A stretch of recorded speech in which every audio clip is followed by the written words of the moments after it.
The massive alien fleet moved through the darkness of space like a swarm of metal locusts. 847 ships stretched across the void, their hulls gleaming under the light of distant stars. At the center of this armada sat the flagship Conquest, a vessel so large it could swallow entire cities. Admiral Kexthor stood on the bridge of his command ship, his forearms crossed behind his back as he stared at the viewing screen. The blue dot of Earth grew larger with each passing hour. His scaled skin rippled with anticipation. This would be his 23rd planetary conquest, and by far the easiest. "Status report," Kexthor commanded, his voice echoing through the bridge. Commander Yilseth approached, her clawed feet clicking on the metal floor. "Sir, all battle groups are in position. The target planet shows no signs of advanced defense systems. Their technology appears primitive at best." Kexthor nodded with satisfaction. The intelligence reports had been clear. These humans had only recently learned to leave their own planet. They possessed no energy weapons, no shield technology, and certainly no faster-than-light travel. Their most powerful weapons were simple chemical explosives. It would be like crushing insects under his boot. "How long until we reach the outer system?" he asked. 16 hours, Admiral," replied the navigation officer. Kexthor smiled, showing rows of sharp teeth. "Excellent. Prepare the standard conquest protocols. We'll give them one chance to surrender before we demonstrate our power." Meanwhile, on the small blue planet they intended to conquer, life continued as normal. In the great city of New York, millions of humans went about their daily business. Cars moved through busy streets. People walked to work carrying cups of coffee. Children played in parks while their parents watched from nearby benches. None of them knew that death was approaching from the stars. But deep beneath the Nevada desert, in a facility that officially did not exist, General Patricia Stone knew exactly what was coming. She sat in a chair made of reinforced steel, surrounded by dozens of monitors that showed every corner of the solar system. Her gray hair was pulled back in a tight bun, and her blue eyes were hard as diamonds. "Ma'am," said Captain Jake Morrison, entering the command center. "The long-range sensors have confirmed it. 847 ships, just like the computer models predicted." Stone nodded slowly. "And their approach vector?" "Standard pincer formation, coming in from the outer system. They'll likely establish a blockade around Earth before making their demands." "Typical," Stone muttered. She had been preparing for this day for 30 years, ever since she was a young lieutenant working on something called the Phoenix Project. That project had started after humanity's first contact with alien life. It had not gone well for the aliens. "Have you activated the deep space monitoring stations?" she asked. "Yes, ma'am. Dr. Linda Hayes at Arecibo is tracking them, but she thinks they're just gravitational anomalies. The cover story is holding." Stone allowed herself a small smile. The world's governments had agreed long ago that the general population should not know about humanity's preparations. It was better to let people live normal lives while a select few prepared for the worst. "What about the Aegis system?" "Fully operational. The lunar installations are at 100% power. The orbital platforms are ready but still cloaked." Stone stood up and walked to the main display screen. It showed the solar system with tiny red dots representing the approaching alien fleet. To most people, it would look terrifying. To her, it looked like fish swimming into a net. "Send the message," she ordered. "Ma'am?" "The standard first contact protocol. Let them know we're aware of their presence."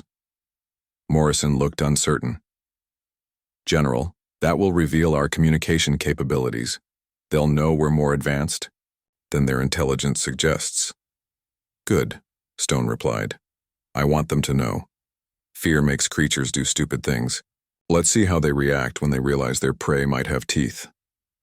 3,000 miles away, Dr. Linda Hayes was having trouble sleeping. The gravitational readings from the outer system were unlike anything she had ever seen. The patterns were too regular, too organized to be natural phenomena. She had run the data through every computer model she could find, but nothing made sense. She walked to her kitchen and made herself a cup of tea. Through her window, she could see the stars, twinkling in the clear night sky. They looked so peaceful, so distant. It was hard to imagine that anything dangerous could come from such beauty. Her phone rang. The caller ID showed a number she didn't recognize, but something made her answer it anyway. Dr. Hayes, this is General Stone. I believe you've been having some interesting readings from your equipment. Linda's blood ran cold. How did this woman know about her work? I'm sorry, but who is this? Someone who has been watching the same data you have. Dr. Hayes, I need you to listen very carefully. What you're seeing on your instruments isn't natural. It's a fleet of alien ships approaching Earth. They'll be here in less than 16 hours. The phone fell from Linda's hand and clattered on the kitchen floor. She stared at it for a long moment before picking it up again. This is a joke, right? This has to be a joke. I'm afraid not, Doctor. You're about to witness the most important day in human history. And if everything goes according to plan, it will also be the last day anyone underestimates the human race. The line went dead, leaving Linda alone with her thoughts and the terrible knowledge that the universe was about to change forever. High above Earth, hidden in the shadows of space, weapon systems that had been sleeping for decades began to wake up. Power flowed through circuits that had been waiting patiently for their moment to serve. Across the planet, in bunkers and bases that appeared on no maps, men and women prepared for a war that the rest of humanity didn't even know was coming. The alien fleet continued its approach, confident in their overwhelming superiority. They had no idea they were about to meet a species that had been planning for this moment for half a century. The trap was set. Now all that remained was to see who would be caught in it. The Zephyrian fleet dropped out of hyperspace at the edge of the solar system, with a flash of brilliant light that lasted only seconds. Admiral Kexthor felt the familiar sensation of his body adjusting to normal space as the ship's engines switched from faster-than-light travel to conventional propulsion. All ships report successful jump completion, announced Commander Yilseth from her station. No casualties or system failures. Kexthor nodded with satisfaction. 847 warships had made the journey without a single loss. It was a perfect start to what would be a perfect conquest. Begin standard sensor sweeps of the system, he ordered. I want to know everything about this little blue world before we make our presence known. The bridge crew worked efficiently. At their stations, lights blinked on control panels as sophisticated instruments began measuring everything from radio transmissions to gravitational fields. Within minutes, they had a complete picture of the solar system. Sir, called the science officer, we're detecting primitive radio and television signals from the third planet. The broadcasts suggest a divided population with multiple governments and languages. No signs of unified planetary defense. Excellent, Kexthor replied. And their space-based infrastructure? Minimal, sir. A few small satellites and space stations. One small outpost near their moon. Nothing that poses any threat to our forces. The Admiral's confidence grew with each report. This would indeed be easier than expected. He was about to order the fleet to advance when the communications officer suddenly straightened in his chair. Sir, we're receiving a transmission on our primary command frequency. Kexthor's four eyes widened in surprise. That's impossible. These primitives shouldn't even know our communication protocols exist. The signal is coming from the third planet, sir. It's encrypted using our own military codes. A cold feeling crept up Kexthor's spine. Only species with advanced technology could intercept and decode Zephyrian military communications. But their intelligence clearly showed that humans were barely capable of spaceflight. Put it through, he commanded. The main screen flickered to life, showing the image of a human, male in military uniform. He appeared to be middle-aged with short brown hair and calm brown eyes. Behind him, banks of sophisticated equipment hummed quietly. I am Colonel Ben Parker of the Earth Defense Force, the human said in perfect Zephyrian high command dialect. You have entered human space without permission. You have one opportunity to turn your ships around and leave this system immediately. This is your only warning. The bridge fell silent. Every alien on the command deck stared at the screen in shock. Not only had this primitive species detected their arrival, but they had also somehow learned to speak the most advanced form of the Zephyrian language. Then Commander Yilseth began to laugh. It started as a low chuckle but quickly grew into full-blown laughter that echoed through the bridge. Soon, other officers joined in until the entire command crew was laughing hysterically. "Did you hear that?" Yilseth gasped between laughs. "They're warning us. These insects think they can threaten the might of the Zephyrian Empire." Kexthor found himself smiling despite his initial concern. The human's bold words were actually quite amusing. It reminded him of small animals that puffed themselves up to appear larger when threatened. "Open a channel," he ordered. The laughter died down as the crew prepared to witness their admiral's response. Kexthor stepped forward, his imposing figure filling the screen. "I am Admiral Kexthor of the Zephyrian Imperial Fleet. You will surrender your planet immediately or face total destruction. Your primitive weapons cannot harm us. Your primitive technology cannot protect you. Submit now, and your deaths will be quick." The human colonel's expression never changed. "You were warned," he said simply, and the transmission ended. Kexthor turned to his crew, his earlier amusement replaced by cold anger. "Prepare for demonstration bombardment. Target their moon. Let's show these creatures what happens when they refuse the Empire's generous offer." "Sir," the weapons officer called out, "all forward batteries are ready to fire. Pick a nice visible crater on the lunar surface. I want every human on that planet to see what our weapons can do." 6 heavy cruisers moved into position, their massive weapons charging with deadly energy.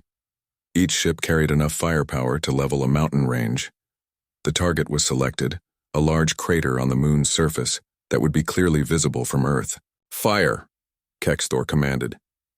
Brilliant beams of energy lanced out from the ships, converging on the lunar surface. The combined blast contained enough power to vaporize solid rock and turn sand into glass. The moon's surface glowed white-hot as the weapons struck their target. On the bridge of the flagship, officers watched their instruments with satisfaction. The energy readings showed a perfect hit with maximum penetration. "Excellent work," Kexthor said. "Now let's see what the humans think of our little demonstration." They waited for the energy to dissipate and the dust to settle. When the lunar surface became visible again, every officer on the bridge stared in stunned silence. The moon was completely unmarked. Not even a scorch mark remained where their weapons had struck. The surface looked exactly the same as it had before the bombardment. "Weapons officer," Kexthor said slowly, "please explain to me how 6 heavy cruisers firing at maximum power could leave no trace on a simple rocky surface." The weapons officer checked his instruments frantically. "Sir, all systems show successful hits. The energy was delivered precisely to the target coordinates. I don't understand why there's no damage." Deep beneath the lunar surface, Dr. Amy Foster sipped her coffee and watched the energy readings on her monitor. The alien weapons had struck the moon's surface with exactly the amount of force her computers had predicted. Every joule of energy had been absorbed by the Aegis field generators and stored in the underground power matrix. "Not bad for a first attempt," she said to her colleague, Dr. Rick Chen, who was monitoring the defensive systems. "Their weapons are actually quite sophisticated. Primitive by our standards, but not bad for a species that's never encountered real resistance." "Think they'll try again?" Rick asked. Amy smiled and took another sip of her coffee. "Oh, I'm sure they will. These Empire types always do. The question is whether they'll be smart enough to leave after we show them what happens when they make us angry." Above them, the alien fleet hung in space, their crews struggling to understand what had just happened. Admiral Kexthor stared at the unchanged lunar surface, his confidence beginning to crack like ice under pressure. For the first time in his long military career, he was facing something he didn't understand, and that scared him more than he was willing to admit.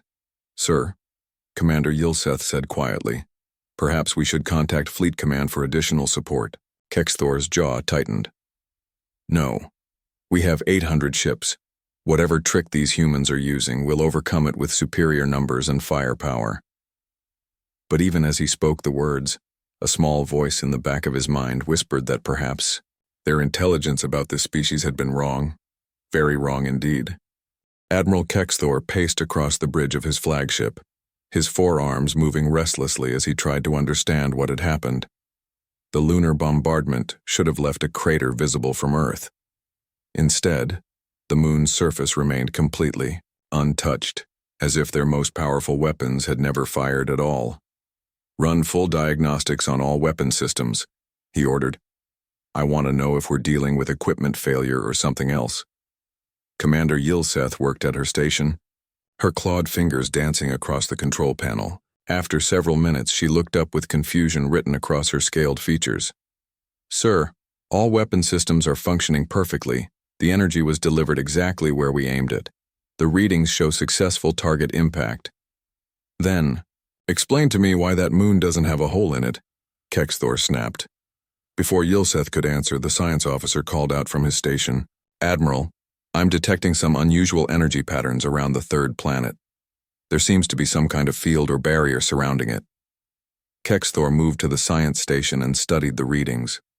The energy signatures were unlike anything in their databases. Could this be some kind of natural phenomenon? No, sir. These patterns are too organized, too controlled. Someone is generating this field artificially. The Admiral's blood ran cold. If humans possessed energy shield technology, it meant their intelligence reports were not just wrong, they were catastrophically wrong, but he had come too far to turn back now. "Commander Veltar," he called to his tactical officer, "prepare for ground assault. If we can't break their defenses from orbit, we'll land troops and take their cities by force." "Sir, are you certain? That's wise. If they have this kind of defensive technology, their ground forces might be equally advanced." "Impossible," Kexthor replied, though he sounded less certain than before. "No species develops space-based shields before mastering basic energy weapons. These humans are probably using some ancient alien technology they found. Their ground forces will still be primitive." On Earth, deep beneath the Colorado Mountains, General Patricia Stone watched the alien fleet's movements on her tactical display. The enemy ships were repositioning themselves for what appeared to be a ground assault. "Colonel Sam Mitchell," she called to her second-in-command, "activate the surface defense grid. It looks like our visitors want to try a different approach." Mitchell nodded and began typing commands into his console. Across the planet, hidden installations that had been waiting in darkness for decades began to power up. Energy flowed through cables buried deep underground, connecting defense systems that spanned entire continents. "Ma'am," said Captain Lisa Brooks from her station, "the enemy is launching troop transports. Looks like they're targeting major population centers." Stone studied the tactical display. 20 large ships were descending through Earth's atmosphere, each one carrying what her sensors estimated to be several hundred alien soldiers. "Where are they heading?" "New York, London, Tokyo, and Los Angeles. Classic invasion strategy. Hit the biggest cities first." Stone smiled grimly. "Perfect. Let's give them a welcome they'll never forget." The first alien transport ship touched down in Central Park, its massive bulk crushing trees and sending people running in panic. The ship's bay doors opened with a hiss of escaping air, and armored figures began pouring out. The Zephyrian soldiers were impressive creatures, each one standing 7 feet tall and covered in powered armor that could deflect most energy weapons. Their rifles fired plasma bolts capable of melting through steel. They had conquered dozens of worlds using exactly this tactic. Sergeant Danny Walsh crouched behind a concrete barrier near the park's edge, watching the aliens through his scope. His squad of 12 soldiers was hidden in positions around the landing zone, each one equipped with weapons that officially didn't exist. "Command, this is Ground Team Alpha," he whispered into his radio. "Enemies are deploying from the transport. Request permission to engage." "Permission granted, Sergeant," came the reply. "Show them what happens when they pick a fight with humans." Danny smiled and switched on his weapon's power cell. The plasma rifle hummed to life, its energy chamber glowing with barely contained power. Around him, his squad members did the same. "Remember, we want some of them alive for questioning," he said over the team's private channel. "But don't take any unnecessary risks." The alien soldiers began advancing through the park, their weapons sweeping back and forth as they searched for targets. They moved with the confidence of creatures who had never faced serious resistance. That confidence lasted exactly 30 seconds. Danny's first shot caught the lead alien in the chest. the plasma bolt burning through his armor like paper. The creature fell with a scream of pain and surprise. Before his companions could react, 11 more shots lit up the park like deadly fireworks. The aliens dove for cover, but there was nowhere to hide. The human soldiers had chosen their positions perfectly, creating overlapping fields of fire that covered every inch of the landing zone. "What kind of weapons are these?" one alien shouted in his own language. "Impossible," another replied. "The intelligence report said they only had chemical propulsion firearms." "Well, the intelligence reports were wrong," Danny muttered as he lined up his next shot. The battle was brief and one-sided. The alien soldiers, despite their advanced armor and superior size, found themselves outgunned and outmaneuvered by human forces they couldn't even see properly. The humans seemed to appear and disappear like ghosts, striking from unexpected angles with weapons that cut through Zephyrian armor like butter. Within 17 minutes, the landing zone was silent, except for the groans of wounded aliens and the crackling of small fires. Every Zephyrian soldier was either dead or unconscious, their weapons scattered across the torn ground. "Command, this is Ground Team Alpha," Danny reported. "Area secured. We have 15 prisoners and 8 enemy KIA. No human casualties." Similar reports came in from the other landing sites around the world. London reported complete success in 12 minutes. Tokyo finished their engagement in 20 minutes. Los Angeles took slightly longer at 25 minutes, but only because they had to deal with 2 transport ships instead of 1. On the flagship Conquest, Admiral Kexthor received the reports with growing horror. Every single ground assault had failed. Hundreds of his best soldiers were dead or captured, their advanced equipment useless against human weapons that shouldn't exist. "Sir," Commander Yilseth said quietly, "perhaps we should contact the High Command. This situation is beyond our current capabilities." Kexthor stared at the tactical display showing the wreckage of his ground forces. For the first time in his long military career, he was facing an enemy that was not only unafraid of the Zephyrian Empire, but actively defeating it. "No," he said finally. "We still have our fleet. 800 ships against one primitive planet. We'll glass their surface from orbit and be done with this."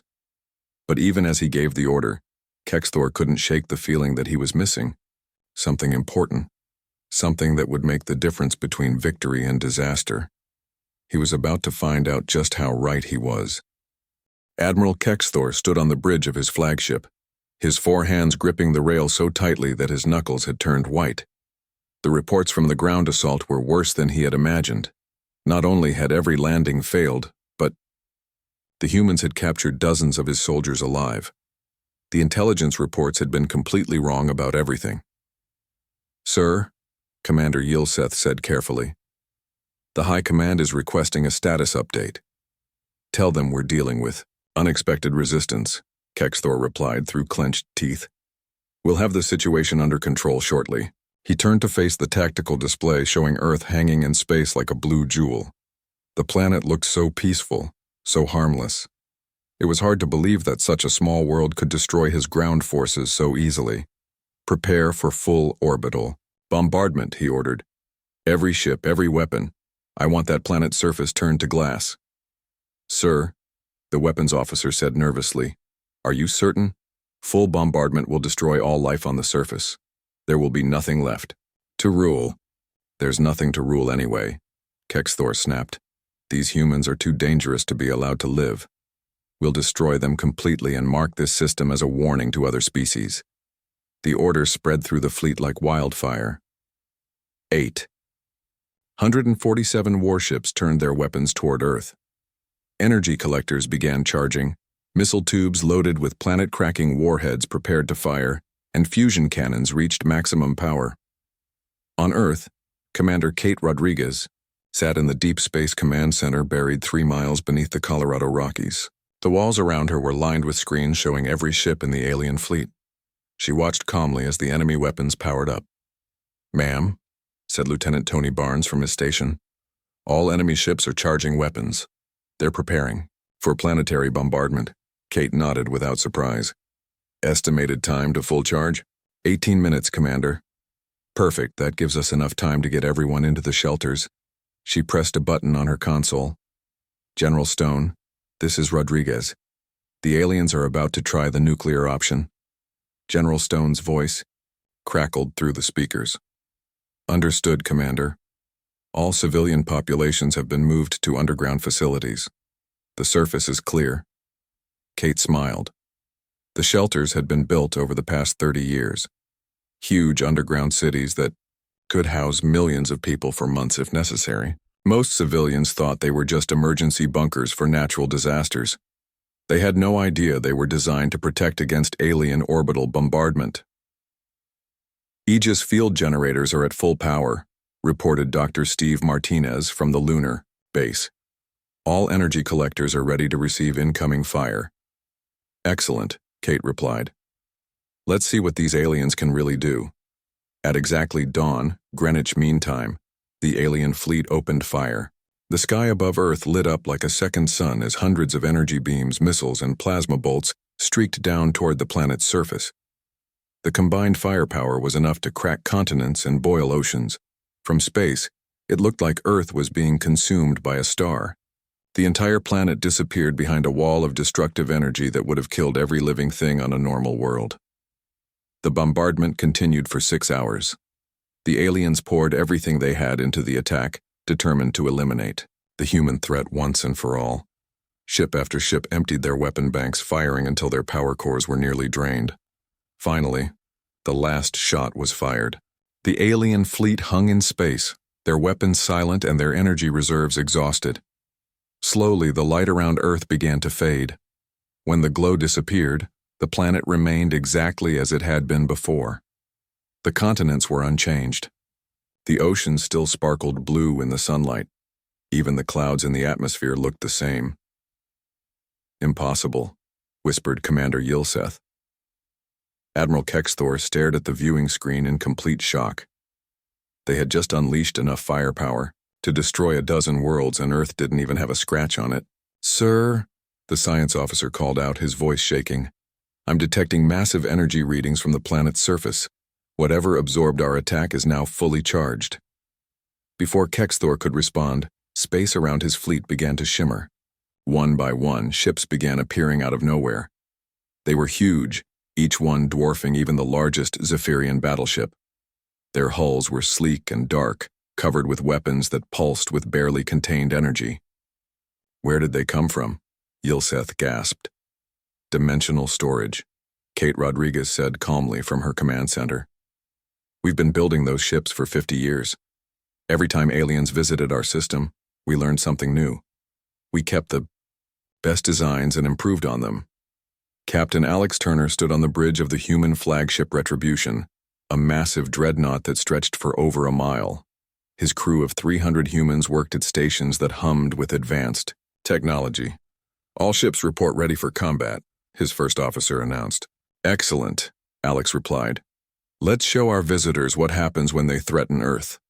The human fleet moved with impossible speed and grace. Ships that should have taken hours to accelerate reached combat velocity in minutes.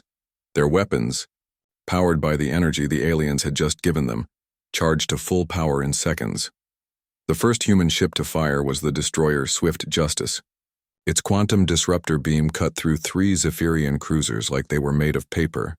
The alien ship simply disintegrated, their atoms scattered across space. Return fire, Kexthor screamed. But his weapons were nearly empty and his ships were already damaged from the failed bombardment. The battle was completely one-sided.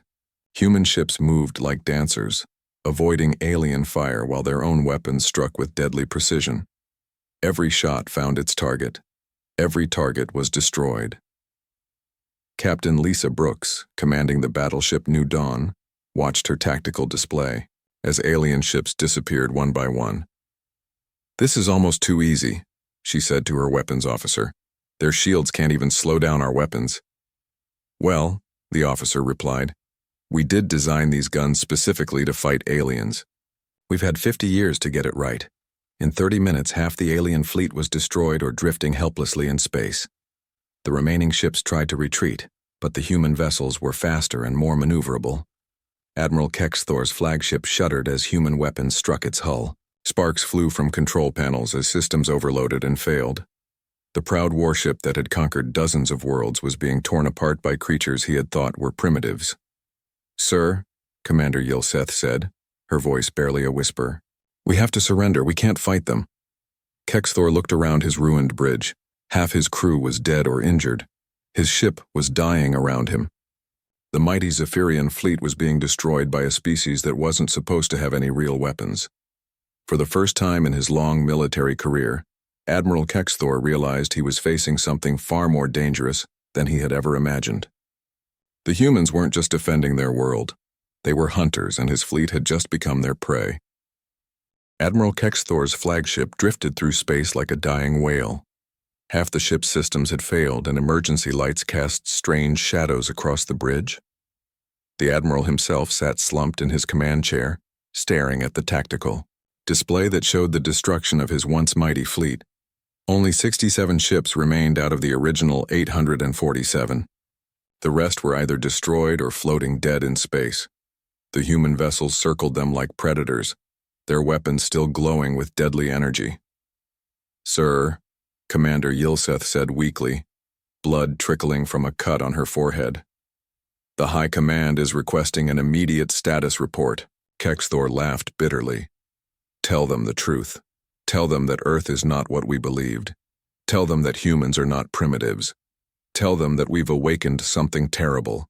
Yilseth's clawed fingers trembled as she opened the communication channel to the Galactic Empire's capital. The response came quickly, delivered by High Admiral Zexkoth himself. "Admiral Kexthor, your fleet was sent to conquer a primitive world. Explain why you are requesting evacuation." "Sir," Kexthor began, his voice hollow, "the humans possess technology that exceeds our own. They destroyed over 700 of our ships in less than an hour. They have weapons we've never seen before and defenses that make our most powerful attacks useless." There was a long pause before the High Admiral responded. "Impossible. Our intelligence clearly shows that humans are barely capable of space travel." "Your intelligence is wrong, sir. These creatures have been preparing for us. They knew we were coming, and they were ready." Another pause, longer this time.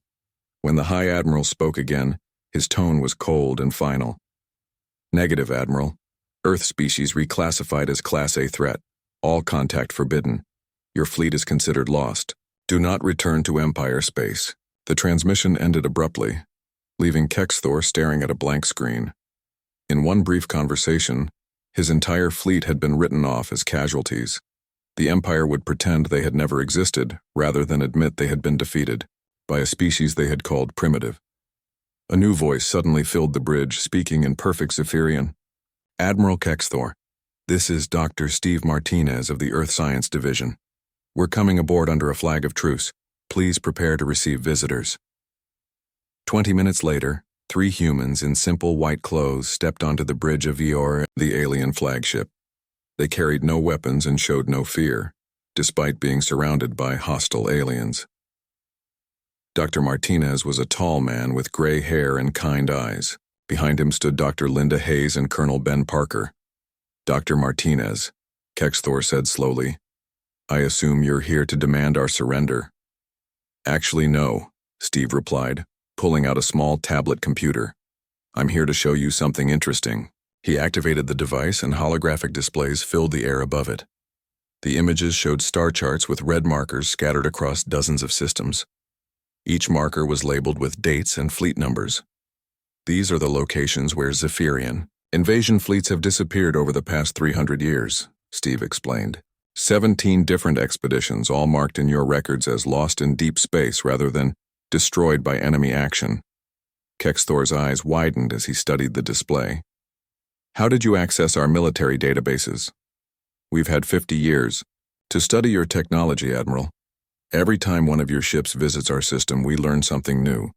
Did you know that this is actually the 4th Zephyrian fleet to approach Earth? The previous 3 all left very quickly after we gave them the same warning we gave you." Dr. Hayes stepped forward, her voice gentle but firm. "The truth is, Admiral, your empire has been lying to itself for centuries. Every time you encounter a species that fights back effectively, you classify the records and pretend the contact never happened." "That's impossible," Commander Yilseth protested. The Empire rules over 800 worlds. Yes, Steve agreed. But think about those worlds. How many of them had real space-based defenses? How many had advanced weapons? How many could actually fight back? Kexthor's mind raced as he considered the question. Every world the Empire had conquered had been weak, divided, or technologically backward. They had never successfully invaded a planet with unified defenses and advanced military technology.